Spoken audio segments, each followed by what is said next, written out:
네, 할렐루야. 자, 오늘 금요일 10장 마무리 말씀이지요. 절수가 좀 잘못 나왔습니다. 18절에서 33절인데, 이제 8장, 9장, 10장이 한 단락이고 한 이야기입니다. 우상 제물에 관한 문제, 논쟁, 또 분쟁이 있었지요. 그래서 이제 실제적인 교훈, 가르침, 또 충고를 지금 바울이 하고 있는데요. 이 바울의 장점은 논지를 흩뜨리지 않는다는 것. 계속 그 주제에 대해서 이렇게 말하고 저렇게 말하고. 근데 찾아보면 똑같은 이야기다. 계속 하고 있는 이야기는 뭐냐? 재물은 아무것도 아니라는 것. 우상은 아무것도 아니라는 것. 이 음식 자체만으로는 아무것도 아니다. 그런데 이 개인이 누릴 자유, 개인이 누리는 그 특권으로 인하여 공동체가, 특히 교회가 피해를 입는다. 한 개인이 걸려 넘어진다. 그럴 때는 그 자유를 포기해라. 그 음식 먹을 권리도 포기해라라는 것이죠. 그게 하나님을 기쁘시게 하고 영광을 돌리는 일이고 사람들도 기쁘게 한다. 이런 교훈을 주고 있어요. 14절에도 어제 말씀인데 우상 숭배하는 일을 피해라 그랬죠. 또 오늘 비슷한 말씀이 20절에도 귀신과 교제하는 자가 되지 말아라. 즉 귀신의 식탁에서 귀신의 음식을 먹게 되면 귀신과 교제하는 거다. 왜냐?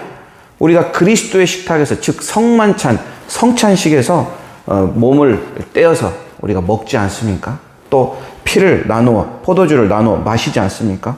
이것은 그리스도의 몸에 우리가 하나가 됨을 인정하는 그런 만찬이죠. 마찬가지 귀신의 만찬도 그렇다는 것입니다. 이 그리스도의 피와 몸에 참여하는 것이 성만찬, 하나가 되는 거죠. 이 참여한다는 말은 예배한다는 그런 표현이죠. 그래서 예배에 참여한다, 은혜에 참여한다. 주님은 자꾸 이 참여하는 자들에게 은혜를 주시죠. 갈망하고 소원하는 자들에게 은혜를 주셔요. 우리가 실수도 하고 죄에 빠지기도 하고 여러 어려움을 겪기도 하고 넘어지기도 하지만 은혜의 자리에 나아갈 때 하나님은 반드시 은혜를 주시죠. 하나님과 하나가 된다. 즉 매일 우리가 매 시간 여기서 떡을 뗄 수는 없지만 그 마음으로 참여하는 거죠. 자, 그런데 우상, 마귀, 귀신 이 자리에 참여하면 어떻게 됩니까? 귀신과 사귀는 자가 돼버리는 것. 20절에. 또 22절에 주님을 화나게 하고 노엽게 또 질투나게 만들어 버리죠. 우리는 어떤 자리에 참여합니까? 우리 믿는 성도들은 십자가 은혜의 자리에 참여해야 합니다. 말씀이 있는 자리, 진짜 꿀송이 같이 단 말씀을 듣고 읽고 보고 배울 수 있는 그런 자리, 또 하나님의 영광을 막 소리내어 찬양하는, 높이는 그런 자리. 이런 자리가 무엇입니까? 바로 예배지요. 그래서 우리 성도들은 예배의 자리에 참여해야 된다. 그러면 교회와 그리스도가 한 몸인 것처럼 하나가 되는 거죠. 자, 여러분, 왼팔이 다치면 어떻게 합니까? 오른팔이 너 그럴 줄 알았다. 너 잘됐다. 너 다칠 줄 알았어. 꼬숩다. 이렇게 합니까? 아니죠. 오른팔이 왼팔을 감싸죠. 왜 그렇습니까? 내 몸이니까 그렇죠. 교회도 마찬가지입니다. 어떤 성도가 있어요. 내가 있어요. 어떤 성도를 보고 내가 그럴 줄 알았다. 너 넘어질 줄 알았다. 너 실족할 줄 알았다. 이렇게 하는 게 아니라 우리가 감싸고 돌보고 사랑하고, 진짜 말로만 한 몸 그러는 게 아니라 실제 우리 주위에 정말 돌봄이 필요하고 섬길 대상이 누구인지 그런 것들을 우리가 찾아보는 것. 이게 한 몸이라는 거죠. 교회 공동체입니다. 23절에 모든 것이 허용했는데 모든 것이 다 좋은 것은 아니다. 허용된 모든 것이 다 좋지는 않다. 즉 덕을 세우지는 않는다고 바울은 말하죠. 재물 먹는 거 자유예요. 하지만 이 자유는 나의 영적 유익과 이웃의 신앙을 위하여 과감히 내려놔라. 제한해라. 이 먹는 일 가지고 진짜 교회에서 막 비난하고 상처 주고 판단하고 이러지 말라는 거죠. 이 덕을 세운다. 바울은 이렇게 이야기하잖아요. 이 덕이란 말이 헬라어로 기초를 튼튼히 한다. 기초가 된다. 이런 말이에요. 누군가의 기초가 된다. 교회 공동체 안에서 내가 누군가의 기초가 되어줄 수 있다. 얼마나 건강한 공동체입니까? 특별히 우리 어린 친구들, 어린 학생들, 다음 세대들, 이들의 어른들이 이들의 기초가 되어준다. 또 신앙의 어린아이와 같은 자들이 있어요. 젖먹이와 같은 그런 자들, 이들의 내가 기초가 되어준다. 튼튼한 지지대가 되고 버팀목이 되어준다. 그러면 교회가 건강해지는 겁니다. 우리 미랄 둘의 교회, 이름에 들어있지 않습니까? 둘의 교회, 둘의가 공동체, 하나가 되어야 되고 한 몸이 되어야, 이게 덕을 세우는 것이죠. 교회는 보면 사람들이 많이 모입니다. 뭔가 이득이 있고 좋은 곳이 있으면 금방 모였다가도 뭐가 마음에 안 들고 뭐가 분쟁이 시작되고 뭔가 다툼이 있으면 금방 흩어져 버리는 게 교회지요. 그래서 교회 안에서는 먼저 믿은 사람, 먼저 복음을 접한 사람, 직분을 받은 사람, 은혜를 더 많이 받고 사랑을 더 많이 받은 사람이 그러지 못한 사람을 세워가는 것, 그들의 기초가 되는 것, 이게 덕을 세운다, 이 의미입니다. 24절, 누구든지 자기 유익을 구치 말고 남의 유익을 구하라. 또 또 한 번 더 되풀이하죠. 32절입니까? 3절 마지막 절에 한 번 더 되풀이하죠. 그만큼 중요하다는 말입니다.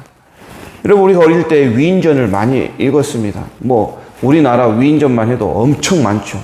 전 세계까지 하면은 수백 수천 명이 될 겁니다. 그런데 이들의 삶을 읽어보면 왜 위인전에 그들이 들어가 있냐? 이들의 전기를 읽어보면 주로 자기를 위해 산 것보다 남을 위해, 인류를 위해, 세상을 위해 헌신하고 희생한 삶을 살았기에 우리는 그들을 위인이라고 부르는 거죠. 세상 사람들은 자기의 유익을 쫓아, 유익을 추구하고 살아가죠. 그러나 우리 성도들은 내 유익이 아니라, 그리스도인들은 자기 유익이 아니라 다른 사람의 유익을 구할 줄 알아라. 왜냐? 그리스도 때문에, 그리스도가 그 본을 보였기 때문에 나 바울도 그리스도를 따라가는 것이고 너 고린도 교회도 지금 이 땅의 교회도 나를 본받아라. 바울은 이렇게 말하고 있습니다. 굉장히 강조하는 부분이에요. 예수님이 자기 목숨을 내어줬습니다.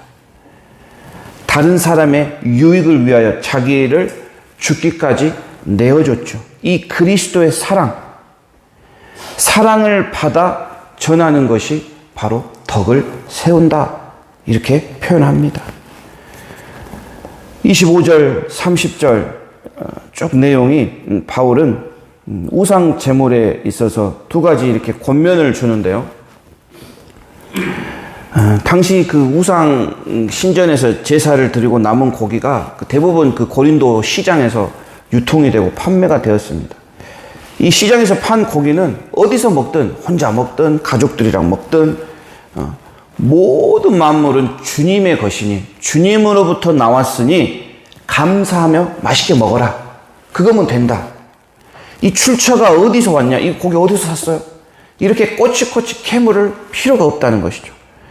그런데 불신자의 집에 초대를 받았다거나 내가 어떤 행사에 참여했다거나 다른 사람과 함께하는 자리에 있을 때는 주의해라. 모르고 먹을 때는 괜찮은데 누군가 우상에 바쳐진 제물이다 라고 말하면 먹지 말아라는 것이죠. 왜냐? 먹고 믿음이 약한 그 사람들이 너를 봤을 때 믿음이 흔들릴까봐, 실족할까봐 그들을 위해 자제해라. 자유를 포기해라. 지금 그 말을 계속 반복하지요. 어떤 집사님이 술을 안 먹는데 항상 술자리에 가는 집사님이 있었습니다. 전혀 한 잔도 안 마셔요. 술컵에 음료수를 마시죠. 자신은 떳떳합니다. 그런데 그 자리에 앉아있는 것을 다른 어떤 성도, 새신자가 보게 되었어요. 술을 먹었는지 음료수를 먹었는지 우리는 알 수 없습니다. 근데 그 장면 하나가 굉장히 또렷하게 남는다는 것이죠. 그리고 교회에서 맞닥뜨렸을 때, 뭐 술 먹은 사람이야. 이렇게 할 수도 있지만, 더 어떻게 가느냐. 특히 아이들이 봤을 때는, 저 사람도 술 먹네? 나도 먹어도 괜찮겠구나. 이렇게 갈 수 있다는 겁니다. 그래서, 바울은 스스로 자유를 좀 포기할 줄 알아야 한다. 교회의 덕을 세워가기 위해, 공동체를 세워가기 위해 자기의 자유를, 권리를 제한해라, 포기해라, 이거지요. 자, 이제 마지막 31절부터 사실 이 11장 1절이 같이 이제 들어가야 됩니다. 8장부터 계속 가르친 내용에 대한 결론이 31, 32, 33, 1절, 이 네 구절인데요. 31절, 무엇을 하든지 하나님의 영광을 위하여 하라. 그 나라와 그의 의를 구하고 하나님이 기뻐하시는 거룩한 산 제사로 드리고 모든 일에 모든 사람을 기쁘게 하고 많은 사람에게 유익을 구하게 해라. 즉 본이 되어라, 이 말입니다. 바울이 그리스도를 본받아 이 모든 사역을 했지 않습니까? 그 엄청난 그 전도 여행과 교회를 세우는 것과 제자를 양육시키는 것, 이게 다 어디서 왔습니까? 찾아가면 그 출처는 예수 그리스도의 그 십자가, 그 사랑에서부터 왔다는 것이죠. 그렇기 때문에 교인들아, 우리가 무엇을 하든지 먹든지 마시든지 무엇을 하든지 가장 최종적인 목표는 하나님이 영광을 받으셔야 한다, 이 말이죠. 왜냐? 하나님이 영광을 받는다. 예수님께서 그렇게 하셨기 때문이죠. 하나님의 영광을 위해 탁월한 본보기가 되어 주셨지요. 모든 것을 할 수 있지만, 모든 것에 다 뛰어나지만 예수님은 순종하셨어요. 그대로 본이 되어 주셨어요. 자기의 생명을 십자가에 내어주셨죠. 세상의 악한 자와 죄인을 구원하기 위해, 살리기 위해 정말 종처럼 낮아지셨다. 노예처럼 끌려가셨다. 이게 이 땅에서 하나님의 영광을 위하여 살아갔다, 이 말입니다. 바울이 또 한 가지 이 이웃과 더불어 살아가야 할 때 필요한 사항들을 지금 네 가지를 32, 3, 4절에 제시를 하는데, 이제 교훈입니다. 교훈, 실천사항. 첫 번째는 걸림돌 같은 존재가 되지 말아라. 32절에 나왔죠. 거치는 자가 되지 마라. 걸림돌이 되지 마라. 즉 다른 사람을 넘어지게 한다, 유혹한다, 죄의 자리로 데리고 간다, 실족해 한다, 죄의 기회를 제공하는, 함께 누리는 그런 자가 교회에선 나오면 안 된다. 두 번째는 나보다 다른 사람의 유익을 구해라. 사람을 세워가는 것이죠.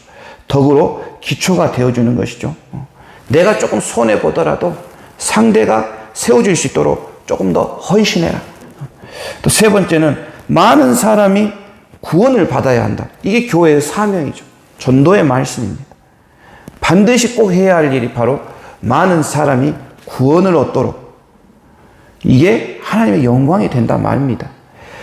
네 번째는 모든 사람을 또 기쁘게 해라. 즉 공동체에서 함께 기뻐해야지 내 기분이 좀 짜증난다고 막 찡그리고 말투도 퉁명스럽게 하고, 요렇게 그 공동체 안에서는 대하지 말라는 것이죠.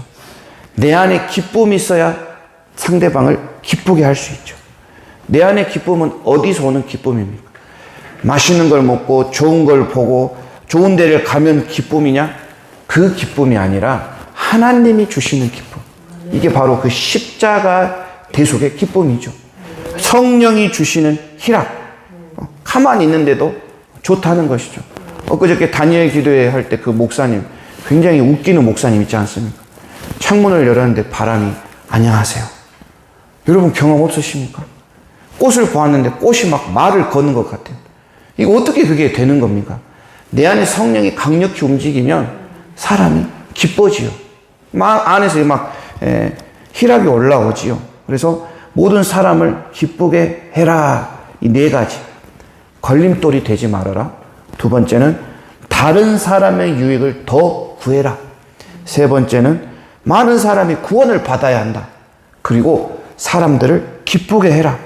이것이 하나님의 영광을 위하여 사는 삶이다. 바울은 이렇게 가르칩니다. 11장 1절을 읽고 마무리를 하겠습니다. 한번 11장 1절 월요일 말씀인데요. 자, 8장 9장 10장의 마무리 11장 1절입니다. 시작. 내가 그리스도를 본받는 자가 된 것 같이 너희는 나를 본받는 자가 되어라. 그리스도를 본받는 바울, 바울을 본받는 우리, 바울의 신앙, 바울의 믿음, 바울의 교훈 계속 이 고린도 전후서를 통해 나타납니다. 그 중에 한 가지 우리가 오늘 할 수 있는 게 무엇이 있을까? 오늘 내가 누구의 유익을 구할까? 아니면 내가 누구를 좀 기쁘게 할까? 아니면 어떤 잃어버린 영혼을 찾으러 갈까? 또 한 가지, 나로 인하여 상처받고 나 때문에 좌절하고 넘어지고 내가 마치 걸림돌이 되어서 다른 사람들로 하여금 좀 실족하게 하고 실망하게 하는 사람이 누가 있을까? 그럼 말씀 들었으니 찾아가서 이야기할 수 있겠죠. 미안하다 할 수 있겠죠. 그래서 이 큐티는 하루에 많은 양이 있지요. 근데 한 가지 정도 내가 실천할 것이 있다. 이거를 실천하면서 사는 것이 복음으로 사는 거죠. 알고만 끝내면 그냥 지식만 늘어갑니다. 그 바리새인들이. 자, 오늘 하루도 그리스도를 본받고 또 바울을 본받는 하루가 되시길 바랍니다. 함께 기도하겠습니다.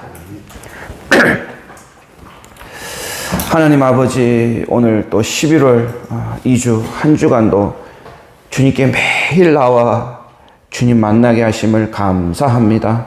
말씀으로 하루를 시작하게 하시고 기도로 하루를 마무리하게 하심 감사드립니다. 매일 말씀을 통하여 만나주시고 교훈 주시고 깨닫게 하셔서 정말 주님의 나라, 주님의 귀한 거룩한 백성으로 살아갈 수 있는 특권을 주심에 감사합니다. 이 10장을 통해 여러 교훈을 우리가 얻었습니다. 특별히 예수 그리스도를 본받기를 원합니다. 나보다 더 남을 낮게 여기고 다른 사람의 유익을 먼저 구할 줄 알고 내가 먼저 은혜 받았으니, 내가 먼저 사랑 받았으니 더 베풀고 섬기고 배려하는 복된 삶이 되게 하여 주시옵소서. 믿음이 약한 자, 갓난 아이와 같은 자, 아직 젖먹인 자, 이 새신자들 우리 주변에 많이 있습니다. 하나님을 모르는 이들에게 우리가 걸림돌이 되지 않게 하시고 본이 되기를 원합니다. 공동체를 잘 세워가고 덕으로 잘 세워가는 복된 새벽 성도들 되도록 축복하여 주시옵소서. 오늘 하루 예수 그리스도를 본받아 주님을 높이고 영광 돌리는 삶이 되게 하소서. 주님을 높이고 찬양하고 송축하는 축복을 누리게 하여 주시옵소서. 먹든지 마시든지 무엇을 하든지 모든 것이 하나님의 영광을 위함임을 고백합니다. 이 시간 저희들의 예물과 기도와 간구 이 제목들을 주님께 올려드리오니 주님 기뻐 받아주시고 드려지는 모든 기도에 응답 있게 하시고 간구와 소원이 이루어지길 간절히 기도합니다. 감사드리며 살아계신 예수님의 이름으로 기도드립니다. 아멘.